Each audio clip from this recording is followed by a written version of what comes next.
Hello, protocols, packets, and programs. You know I love music references, and being February, it's a chance to mention Janet Jackson's album Control, released February 1986. Its themes of self-determination and respect are something any trust and safety team should be mindful of. And with all this supposed security shifting left, it's a good time for DevOps teams to turn to AppSec and invoke one of my favorite songs, What Have You Done For Me Lately? Which means this week we talk with Amit Elazari about creating policy in cybersecurity, creating bridges between hackers and institutions, and the academic underpinnings to make the future of AppSec successful. In the news segment, HTTP3 dips into a stream, Argo CD goes off path. The Cyber Safety Review Board saws into Log4j. OSSF sets down roots for 2 projects, and more. Start dancing and stay tuned for Application Security Weekly. This is Security Weekly, for security professionals, by security professionals. It's the show to learn the latest tools, techniques, and processes necessary to understand DevOps, application security, and cloud security. Your trusted source for the latest application security news. It's time for Application Security Weekly. Contrast Security enables organizations to secure their applications from development to production. By embedding security sensors within software, Contrast automatically and continuously detects vulnerabilities in both custom and open source code while developers write code, providing them with context-specific how-to-fix guidance for easy and fast remediation. At the same time, by identifying only true vulnerabilities that pose risk and eliminating those that do not, Contrast empowers developers and security teams to prioritize and focus on only those vulnerabilities that matter. Learn how Contrast can help you secure your applications from development through production at securityweekly.com/contrast.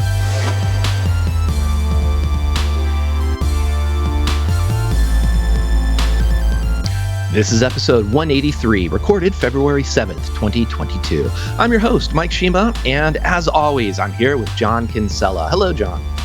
As always, I'm happy to be here. How you doing, Mike? As always, we have a little bit of banter before we have to do, some announcements. Then some of those announcements include, don't miss any of your favorite Security Weekly content, like us.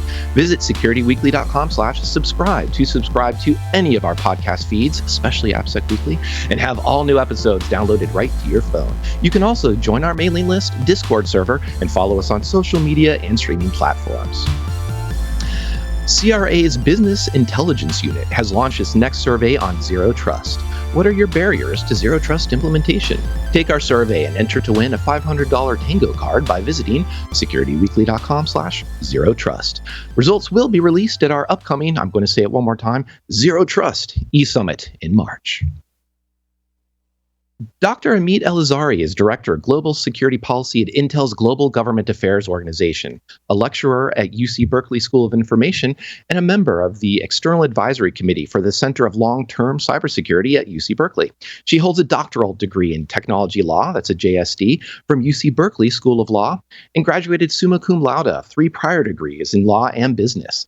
Her work on security policy and technology law has been featured at top conferences such as RSA, Black Hat, and Usenix Security, published in leading academic journals, and featured in popular press, including the New York Times, the Washington Post, and Wall Street Journal.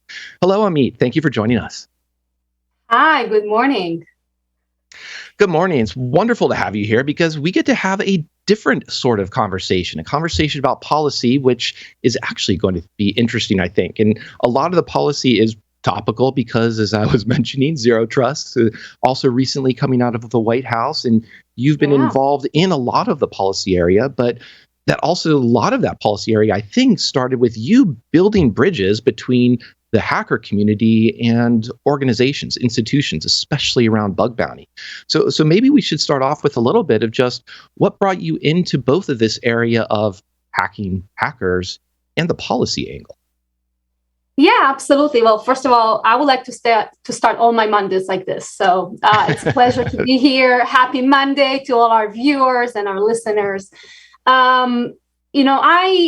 I've always been very passionate about the law. My background is technology law, but also technical engineering. I spent time in the Israeli military, among others. And I pursued a doctoral degree in the law at UC Berkeley, and my work at Berkeley was really focused on interdisciplinary issues between technology and the law. And I became fascinated about how technology can kind of shape different regimes and domains in the policy spheres and vice versa.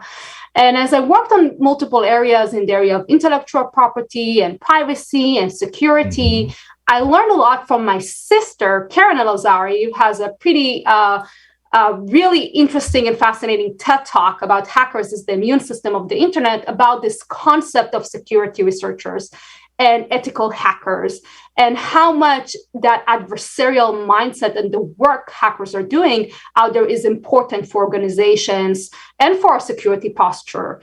And I was really focused about how we can shape the law and shape policies to build those bridges, right, between hackers and companies, between hackers and policymakers, and hackers and governments, and find ways to address some of the challenges that we have in this space, specifically in the area of anti-hacking laws. So I spent a lot of time with hackers. Some of that was a little bit of my own research in the area of privacy and security that I got a number of bug bounties on and co-authored work that you can find online. But the other piece of it was focused on using what we call contractual means and specifically private ordering mechanisms to try to create a standard in the area of bug bounties and vulnerability disclosure programs of one language, one set of terms, really focusing on expectations around legal considerations and building those bridges. So these issues are often termed like safe harbor, or I don't know if you're familiar with Disclose.io, but the goal there was to cultivate this momentum of an understanding that in order to facilitate collaboration and transparency with security researchers and specifically with the hacker community, we need to also address some of the issues and concerns in the area of anti-hacking laws and how laws might potentially stifle research, and come together to define approaches to cultivate more collaboration.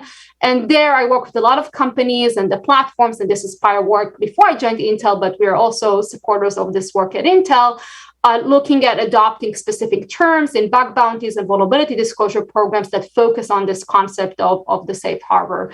So you can find a lot more information of that online. I co-founded Disclose.io, and there are many supporters in the community, people like Casey Alice, people like Chloe Medeksky, and others that have kind of advanced that work. And that has introduced me to the fascinating world of security research and the importance of cultivating policies that really focus on that collaboration. And, you know, in the last few years, I've been doing this work at Intel. I work on security policy across the board with governments, with the ecosystem, with our partners, with industry, with civil society partners to advance policies that support security, that enhance trustworthiness, including in this important area of how can we better collaborate with the community. Yeah, and Disclose.io especially is important because if you look back through history of, call it February 1986, so like I alluded to at the beginning, or February 1996 for that matter, whether you're dial-up BBSs or just, you know, the text files of disclosures, there was a lot of antagonism between the hacking community and organizations. And I think one of the things that you're also getting to with Disclose.io is just that distinction even between what's a bug bounty program and just what is vulnerability disclosure. And that type of language seems to be very important.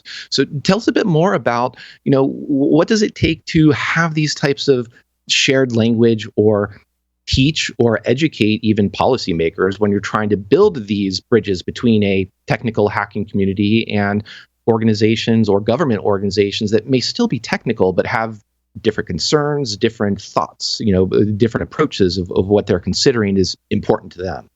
Yeah, no, absolutely. That's a great question, Mike. I think, you know, one of the things that I'm really passionate about, especially in the policy space, that we have seen this tremendously growing interest in the area of product assurance and specifically security assurance, and the importance of vulnerability disclosure program and that element of collaboration with the community. Among policymakers, we have seen tremendous uptake in both the adoption of vulnerability disclosure programs, specifically also bug bounties, but I'm going to talk a little bit about the distinction.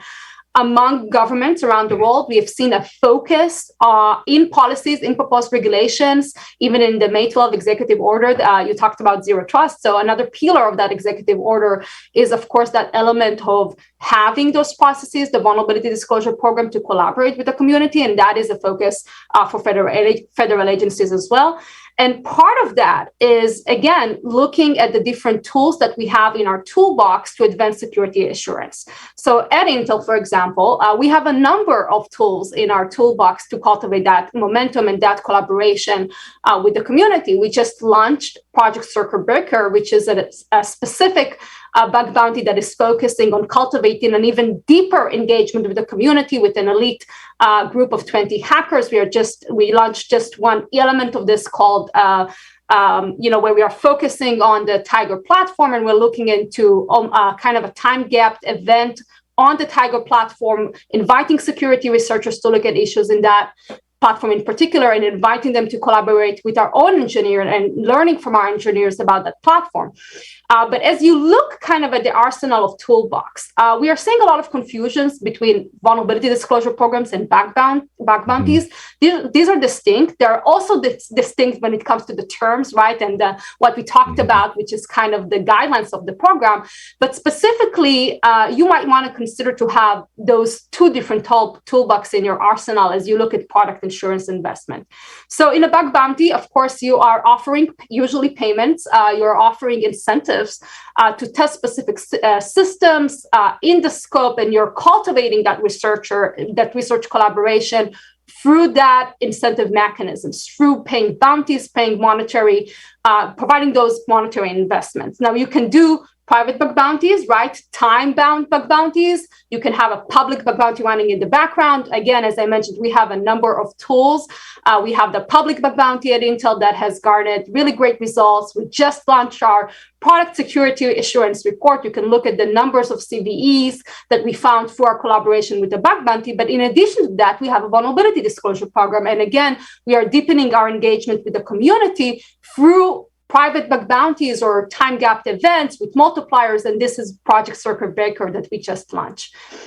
A vulnerability disclosure program is a little bit different. A vulnerability disclosure program is basically focused on setting expectations very, very clearly to the outside world. If you researchers, if you external entities are finding issues, this is how you can report them to our organization. Very clearly, what is kind of the scope, the method of communication, what are the expectations? And we have seen safe harbors or language, more broadly language kind of clarifying. We're trying to address some of the legal concerns in both vulnerability disclosure programs and bug bounties, and there could be a bit different. So again, I think more broadly, as we look at this landscape, one of the things that we are recognizing is policymakers are focusing on this area.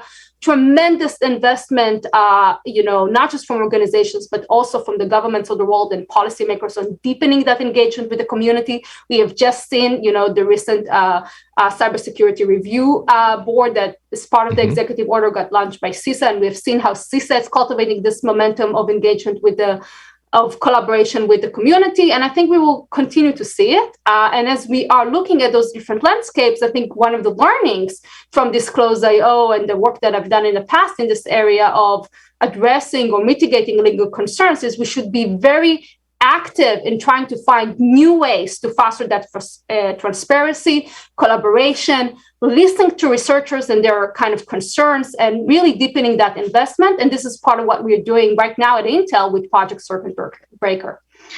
Yeah, I know. Now I know Project Circuit Breaker is just launched, and I have a couple questions though that I want to come back to that. But you also mentioned the the CISA's new cyber safety review board that spun up, and you mentioned just then, what are things that we like to see? We want to see new approaches. We want to see better transparency, and hopefully, and I don't think we'll see this coming out of the review board because the initial members is a great cast of industry veterans. We don't, I think, need to see go patch your stuff. That's pretty well known, but it's also pretty difficult. So what are some ways that you would imagine a good policy aspects would be, or good ways to form policy so that it is something that is not just the FTC is going to come after you if you didn't patch on a 30-day SLA or something like that? Yeah, so I mean, the policy world is complex, and we will always going to have regulatory approaches and non-regulatory approaches, and different policies trying to leverage different mechanisms in order to foster security. I think what we're seeing now as part of this momentum is a great focus on collaboration. It's a great focus on bringing multiple perspectives into the table, a tremendous focus on public-private partnership, on operational collaboration, and you see that with JCDC, you see this with this review board and the like. As we are, looking into policy in the area of security, there are a few kind of underlying principles that we always focus on. We talked already about the importance of bringing all this perspective together. This is the concept of the public-private partnership, and this is a lot of our focus. We are not just in the area of policymaking and working with the governments of the world to foster, security policies, also in the area of working together in the technical standard bodies and in other kind of efforts, R&D efforts and frameworks, definitions, for example, by NIST. We always try to collaborate with the ecosystem and bring the perspective. And I think that element of collaboration is really important. Security is complex. Security is dynamic. Innovation is changing all the time. And addressing the landscape of attacks requires that, all hands on board approach. And this is not just where the security ecosystem and the research ecosystem is coming together, but again, all these different stakeholders. So I think that kind of focus area will continue. I think it's very welcome. We continue to see this focus on this, including with the recent review board. And I think the other issue is we need to be mindful as we are looking at this landscape that it's possible that one technology that we have in mind right now, or one type of threat vector or threat kind of landscape risk we are seeing right now, which is very prominent, would change with time. Security is very evolving. So as we are looking at policies, we're trying to take what we call in my field, a technology neutral, design neutral approach, which is making sure that it's not the approaches to policy are not just risk-based, so we can accommodate a very broad spectrum of risks and innovations, but also we don't bake into policies potentially a solution, a technology solution that might be outdated with time. Yeah. So just one example is to make this very kind of clear as a case study to our listeners, think about passwords, right? Passwords is a concept that might become with time obsolete, right? Today we are thinking about a much broader set of authentication means and kind of a zero user touch experience when it comes to authentication. So one of the most important elements is, as we're thinking about policies, is how do we not kind of create an overly kind of prescriptive approach to policy and keep that flexibility. One of the things that I'm very passionate about is the fact that we need to take an holistic posture toward security. So as we look at Intel about security, it's not just the innovations that we drive through our architectures and our solutions to address the evolving landscape through technology solutions like confidential compute, like solutions in the architecture to enable unique authentication, zero trust onboarding, or to allow a better threat mitigation landscape through threat detection. It's not just what you have in the architecture, it's also about your assurance practices. And this is where we are seeing now, especially with the Biden administration executive order, but not just that, across the world globally, a focus on the importance of assurance practices like software development lifecycle, like having those means, right, to invest in security research, not just internally through your red team and your offensive security research groups internally, but also through that work with the community to find issues, to invest in external research, to invest also in cultivating research through academic collaboration, and then address the issues, right, through code vulnerability disclosure processes that allow you to make sure that you ship those updates to the end users in a way that increases adoption. So that focus, that holistic kind of lens towards security, I think, which is comprehensive of both on-device and both processes, I think it's very promising. And this is the direction that we are seeing, right, in proposed policies. It is. And it's definitely a direction of changing culture rather than that you just say that NIST SP 863, for example, doesn't say we need to go from 8 passwords to 12 password or to 12 character limit to a 16 character limit. They're actually taking a very different approach about, as you were saying, what is authentication? What are the primitives for building a good one? I also wanted, since it's Year of the Tiger, you're talking about Project Circuit Breaker and Tiger Lake, I want to poke at that a little bit, just because I think that's a really good topical example that you set up here, because I believe Intel, has a little bit of an extra challenge in getting a researcher community or hacking community around hardware, because there are extra barriers to entry. You can't just spin up a web browser, go to a URL and start hacking hardware. You need access to hardware. You need access to developers, for that matter, to understand some of the nuances, some of the design decisions within the hardware itself. So tell us a bit more about, how you're setting up that dialogue, that collaboration with researchers, as well as I think you hinted or started to about some of the academic side of that as well, so that we actually have education of researchers coming in the future. That's a great question, Mike, and I'm so proud about this specific project. Is just so exciting. So I think, you have touched upon something really important. If you looked at traditionally bug bounties, they've grown, decades ago in web application, right, in different environments. And in embedded, if you look at silicon and hardware issues, one of our focus areas has been always how can we cultivate the research momentum, the collaboration with researchers in an area that is a little bit harder, right, to explore. And we recognize that an investment in order to cultivate that momentum requires a lot of different tools, right? So I talked already about, the public bug bounty that we had since 2018, and, the results that we are seeing from this bug bounty, where we have, very considerable amount of our issues found and reported for a bug bounty. It's 86%, and you can check that on our product assurance report that we just released as part of our transparency. But it's not just about the bug bounty, and it's not just about the work we're doing with academia through our Intel labs, our grants, through participating in conferences and events, and doing awards like we launched last year specifically for academic hardware security papers. It's also about thinking bigger. What else can we do to deepen that engagement? And how can we address some of the challenges, specifically in the area of hardware, right? Where it's about getting those devices to the hand of researchers. It's about creating opportunities to maybe sit down with our own engineers and train that community of elite hackers and researchers about our platforms, kind of really being a hands-on collaborative dialogue with them. And this is really the focus of Project Circuit Breaker. So it's very exciting. It's not just going to be about this first event that is focused on Tiger Lake and the Tiger platform, which is a pretty recent platform. One of the reasons that we are excited about this is because this is a pretty new line of products, and we are very interested in getting kind of the insights of the community specifically for that area and for that CPU. It is about continuing and evolving that toolbox and listening to the researchers and hearing from them what else do they need from Intel. So I'm inviting all our audience to check that out. It is public. It's called Project Circuit Breaker, and you can find it online.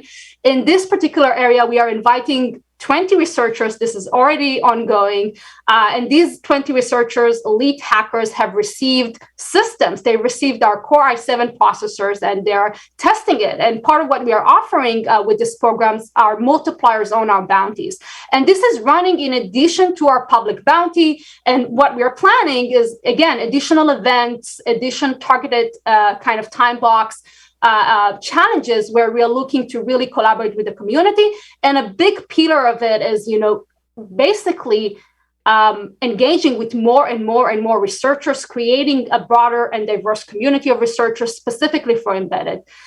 So this is a little bit about that project. Please hack us, of course, according to the program. Check it out online. It is invite, so you can find all the information there. And this will be rolling out until May. So there's going to be a lot of opportunities to collaborate with us through that program. But we also have our public bug bounty, which is running in the background.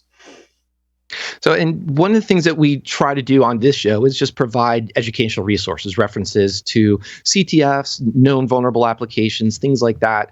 But one of the things that we quite honestly struggle to find are good resources that point to curriculum from universities. So I'm curious, I almost lost track of all of your degrees as I was introducing you, reading your bio.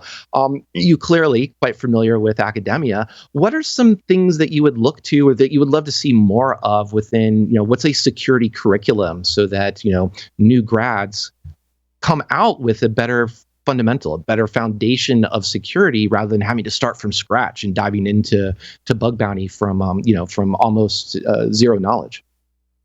That's a great question, Mike.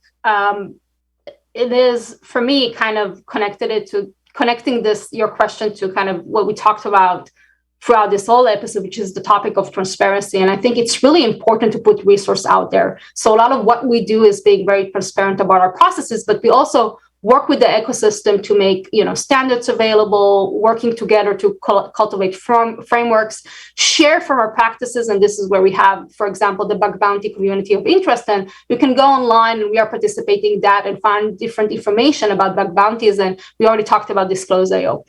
But to your question with respect to curriculums, I mean, one of the areas that I've learned a lot specifically from is the concept of having interdisciplinary research and basically sitting in the room, right, with students and having that mutual approach towards learning, where you have both people that are coming from the law, from policy, from political science, from engineers, everybody sitting together and learning about the topic.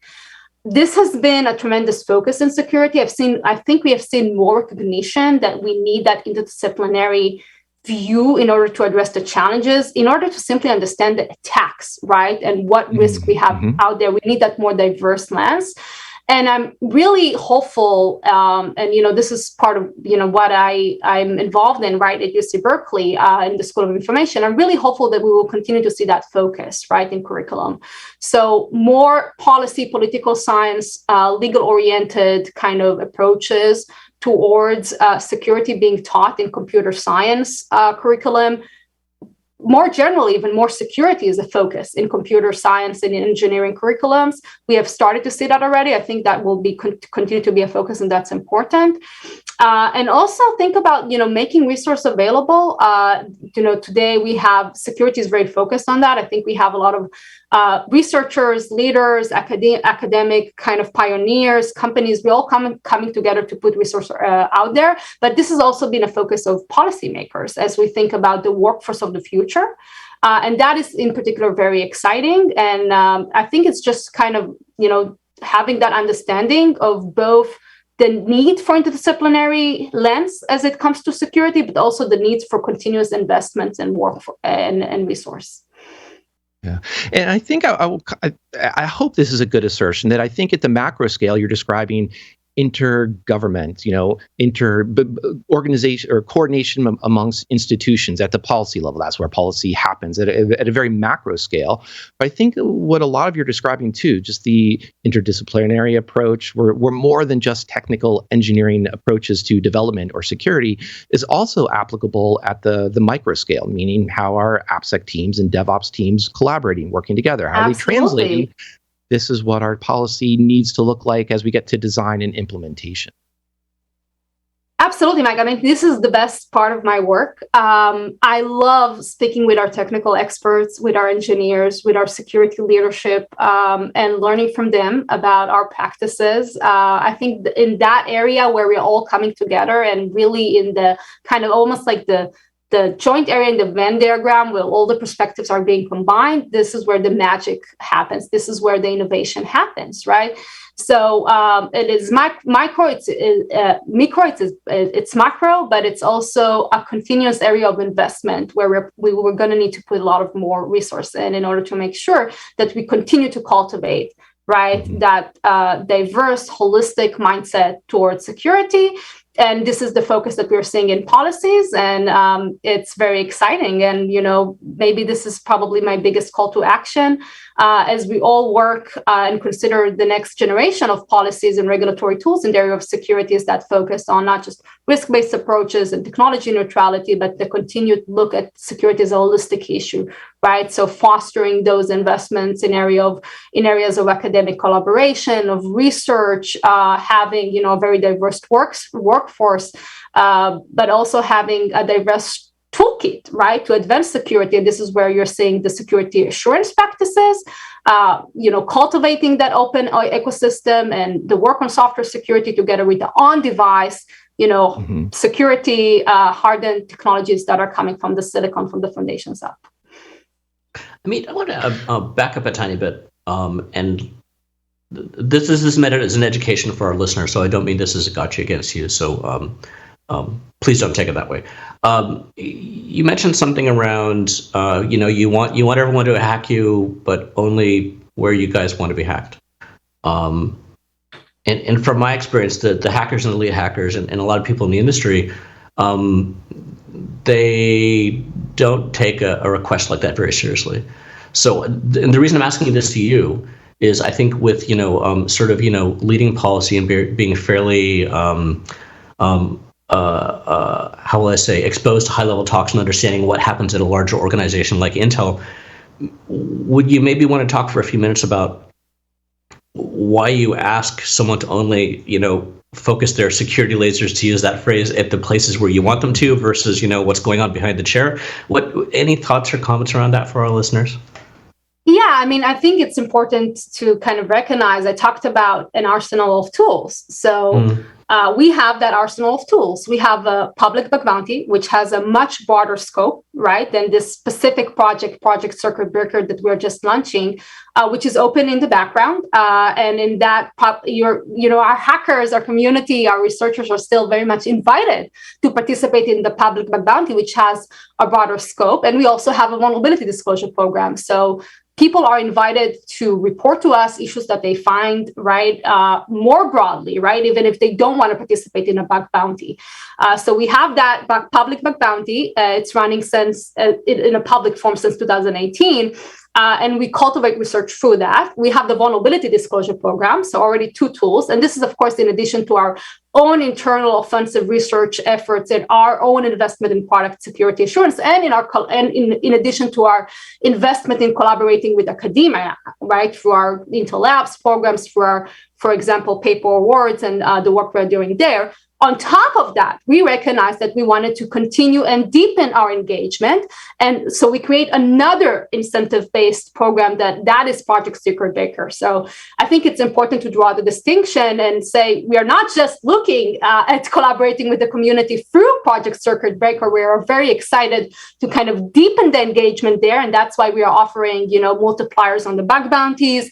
We are offering specifically, this focus on the Tiger platform. We are offering hands-on collaboration with our engineers. But we have many, many other tools where we are saying, hack us, report it. You have the public bug bounty program. You have the vulnerability disclosure program if you don't want to participate in the bug bounty. And we are welcoming all the collaborations. In fact, we have multiple ways to kind of collaborate and kind of create those frameworks that extend beyond just the research community. We are also working very closely with academia. So maybe that's the key distinction that I would draw. And my message, is that we are looking for that collaboration across the board. What we recognize with Project Circuit Breaker is that we need to be doing potentially, we want to deepen that engagement in a specific area. And we want to hear from the community what works, right? And as we are going through Project Circuit Breaker and we have this new exciting focus on the Tiger platform and working with these 20 researchers, we're probably going to hear more. And then we're going to be exploring as part of, everyone's evolving journey in security, what else can we do in the community? And, I think that underlying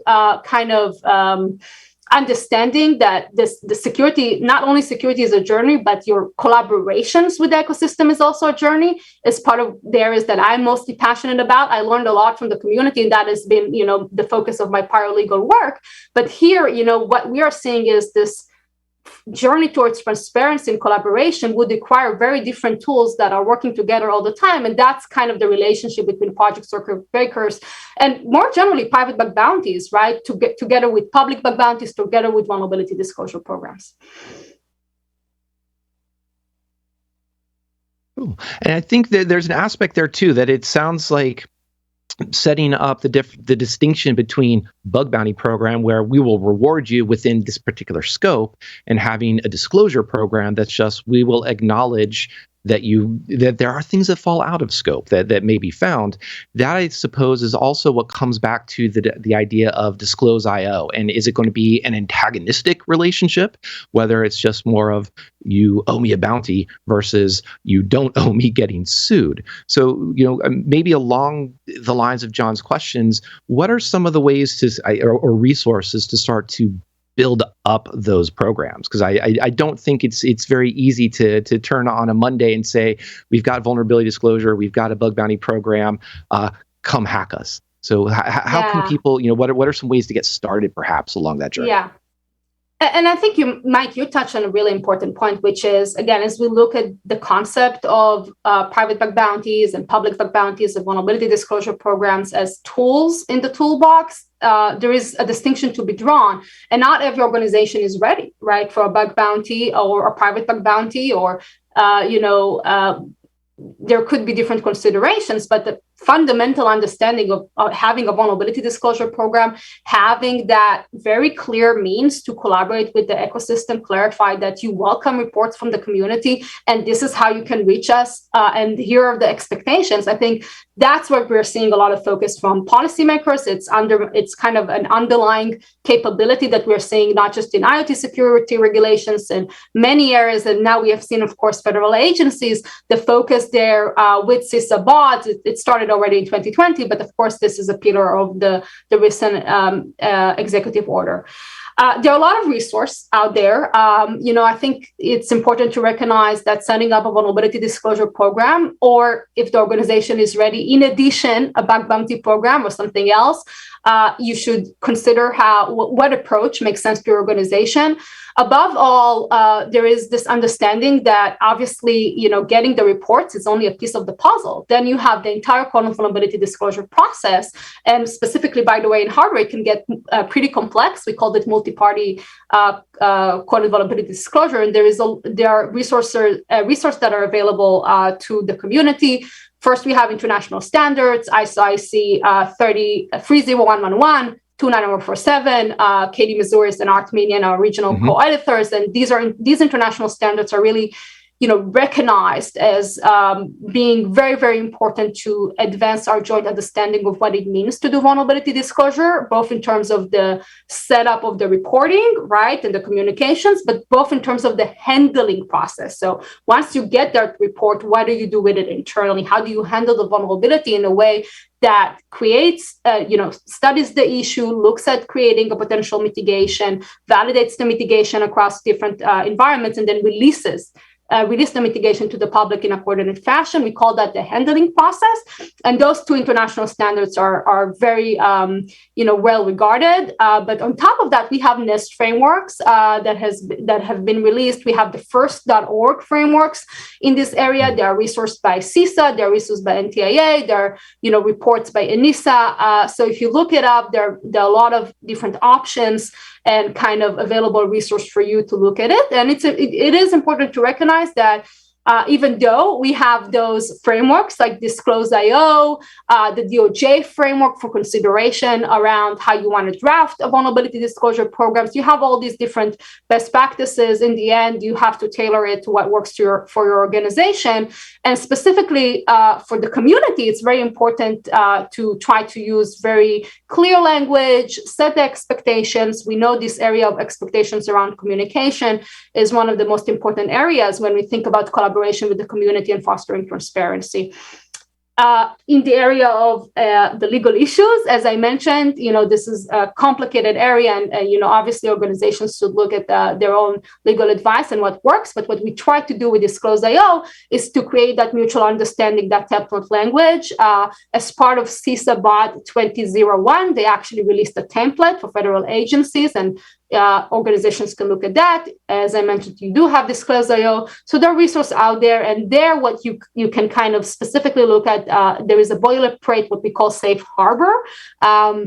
That is the concept of how you can address potential or mitigate some of the legal concerns associated with reporting by creating either a partial consent or full consent, and kind of setting the expectation of, if the researcher follows the policy, what are kind of the considerations around authorization, which is this main pillar of anti-hacking law. So, and you've given us a lot of resources, and it's going to take definitely more than 30 minutes to go through all of them. We'll also be curious about what the results of the Project Circuit Breaker look like, and what you learned from that. So we'll absolutely have to have you come back. But for now, I absolutely want to say thank you for joining us this time. This was really educational. Thank you, Amit. Absolutely, it's my pleasure. We will be back to talk on the results from Project Circuit Breaker, especially if you will have us. Katie Noble, great friend, she runs our PCERT bug bounty. I think she would be a wonderful person to talk about it. But really enjoyed this conversation this Monday morning, and thanks for having me. Thank you again. Also want to say thank you to John, and thank you to all of our listeners. We're going to take a quick break now and return with news of the week.